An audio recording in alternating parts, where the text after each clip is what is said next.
Good afternoon, ladies and gentlemen. Welcome once again to Big Stone Television. Today is the 6th of September 2022. Recently, I attended the funeral service of a ghetto mailer, popularly known as Ma Ashanti. An article came from revolutionary Jaboni, badass runaway slave Jaboni, posted this serious comment below the Rastafari funeral service of Ma Ashanti. And when I read through the article, I was really taken aback to know that men can abuse our women within the Rastafari movements. So Jaboni, I have to credit you for this one, for bringing the awareness, even though possibly it wasn't written by you, but you actually brought it to light on my forum. And I see it fit where I must read this article so that we can get a full understanding as to what is happening to our Rastafari women in South Africa. The article goes like this. As today marks the beginning of 16 days of activism against women and child abuse, I take this moment to share with you the pain I feel. Rastafari men and the abuse of the black Rastawombmen. Many so-called leaders in Rastafari are also involved in the pain of many black sisters who live and love Rastafari. Look, I've always heard my Rasta sisters complain of the way brothers treat them, complain about Rastamen dominating and oppressing them. But until yesterday, I have never really known the depth of the pain Rastawombmen endure. Yesterday afternoon, I met a Rasta sister of mine from Cape Town, whose name I will not disclose. The sister was in great pain because of the reality of her situation, especially financial challenges. With the little money she has, she supports not only her child, but also 3 other children of her sister, plus her mom. But as the sister spoke, she opened me to a painful world of the experience of Rastawombmen in the ghetto. Physical abuse of Rastawombmen. She told of the many cases of physical abuse young Rasta sisters endure in their relationship with Rastas. She spoke of Rastamen hitting their women, slapping them, knocking them with fists, kicking them, stabbing them, or scarring them with knives. She spoke of one particular case where this Rastaman chased the Rastawombmen in the street with a knife, half naked, as the whole community watched with disgust and amazement. That community lost all respect for Rastas after what they witnessed.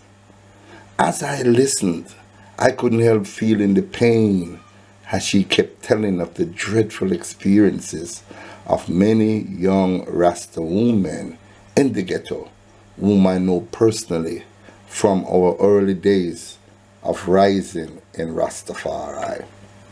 She told me about the young sister, Sipakazi, who recently died in Cape Town after she was found strangled and raped in her house by a Rasta whose history of violence is well known in the community. She spoke of many young Rastawombmen who have lost their minds literally because of emotional and physical abuse by Rastamen. And this reminded me of one Rasta sister I knew, Sister Desta Menen, who the last time I saw was visibly losing her mind. The last time I saw Sister Desta was very painful, and she looked like she was now living in the streets. The conversation I had with my sister yesterday made me realize what Desta was going through in her life. She had been a victim of abuse by different Rastamen. Rastawombmen humiliated by Rastamen. She spoke of many young Rastawombmen who have had to flee their single-parent homes, running away from Rastas who don't want to be dumped, and stalk them, following their movements to instill fear and terror in them. She spoke of the many sisters who endure Rastamen, who bring other young non-Rasta women into their homes and have sex with them while the Rasta woman is in the house. Rastamen who humiliated their Rasta woman in front of these young girls. She spoke about the endless pain of sisters who are kept a slave by these Rastamen, men who don't want the woman to go out of the house to socialize with others, men who want the woman to only sit in the house, cook, and be available for their sexual pleasures. Some of these young Rasta sisters are educated.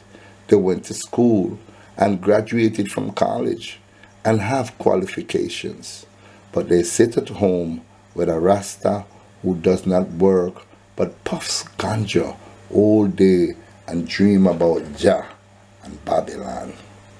She spoke of many Rasta women whom I know personally who have either been brutally abused by Rastamen or were currently still going through the abuse. She spoke of how this abuse is even exercised and practiced by other Rasta women, especially the elderly ones who wear the long skirts and big turbans.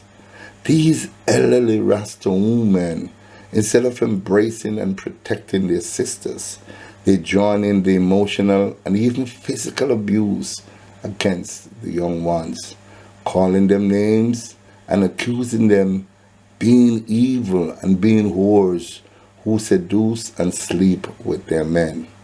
They even gang upon the young sisters and beat them up physically, call them names, spread rumors about them, and demonize their characters. So-called Rasta elders and leaders and the abuse of young girl. She spoke about the so-called Rasta elders who also abuse young Rasta women, have sex with them, impregnate them, and take no responsibility afterwards. She spoke of how these so-called sisters beat up young Rasta daughters, old men in their 30s, 40s, and 50s, growing up, who sleep with girls as young as 14, 15, 16 years old, growing up. Force these young girls to leave their families and home to live in with them as wives, then abuse, kick, swear, and humiliate them in front of other Rastas. She spoke of pain, of sorrow, of humiliation, of frustration, of rape, of assault on the persons of the Rastawombmen. She spoke of some Rastas who are considered leaders in Rastafari, who also abuse their women, men who pretend they are for the building of the black family, but beat down their women at home and keep them in servitude as their slaves or pets. Brothers and sisters, I always known that we have issues in Rastafari. I've always known that we are part and parcel of the black family, and that white supremacy has ensured the destruction of the black family structure. I've always known that we suffer from the Willie Lynn spell, which sought to keep us divided, fighting amongst each other. But I never knew the depth and extent to which even Rastas, who are supposed to be advocates of liberation, peace, love, and unity, oppresses and abuses our beautiful Rasta women and sisters. Listen to my sister yesterday in disbelief and overwhelmed with grief in my soul. I had to hold the tears from falling from my eyes in front of her. Rasta cowards who beat up their women. Now, that is the end of the article that Jabi put on my funeral service presentation to Ma Ashanti. I'm not going to say all Rastafarian men are like that, because certainly I'm a Rastafarian and I'm definitely like that. So I would never put every single Rastaman in that category. But they who do these to our Rasta women, they know who they are. They know of their guilt. We implore that you stop this. Help to bring back the real revolutionary Rastamen of yesteryear, those great warriors that Jabi was a part of in the early days of Bakawal. Personally, I am saddened by this article, and I was very happy that Jabi sent it to me, and I was able to share this with the Rastafarian community. Thank you so much for listening. Please like and share this video. And if you have not yet subscribed to my channel, now is the most appropriate time to do so. Rastaman, rise up and take responsibility of our Rasta sistren. They are our woman, and we are responsible for them. Thank you so much. Have a great night.